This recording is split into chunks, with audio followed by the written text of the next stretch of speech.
Տեր-Պետրոսյանը էլի Տեր-Պետրոսյանին հիշեցի։ Խեր լինի եմ որ ասում եմ։ Ուրեմն հայաշեից որ հայաշն բան էր անում, պարակտվում էր, չասեմ ով էր պարակտում խի, որտեվ ես այդ ժամանակ չէի կարծում որ ովքեր դուրս էին, ում որ Տեր-Պետրոսյանը դուրս էր հանում, իրանք էին պարակտում, բայց Տեր-Պետրոսյանը իրան հատուկ բանով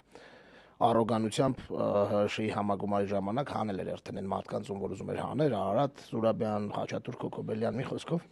բան արեց, անուն դրեց, ինքը էպիցետրների վարպետ է, էլի, ինքը էպիցետրների վարպետ է եւ հետաքրքիր էպիցետ դրեց։ Ասես դրանք ես չեմ ուզում անդրադառնալ դրանց,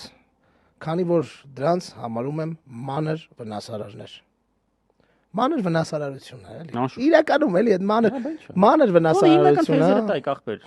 Եսիմ, դու գիտեք ախպեր, եթե տենց համարում եք։ Չէ, իրանց գործն է հիմա իրանց լրատվական քաղաքականությունն է, ես ինչի ես ասեցի, Վազջան, էլի չի ասի։ Մի պարզ պատճառով ասի, որ մեզ նայող մարդիկ հասկանան, որ այդ վրաժդեբնես կոչվածը չի ուղղորդվում մեր կողմից։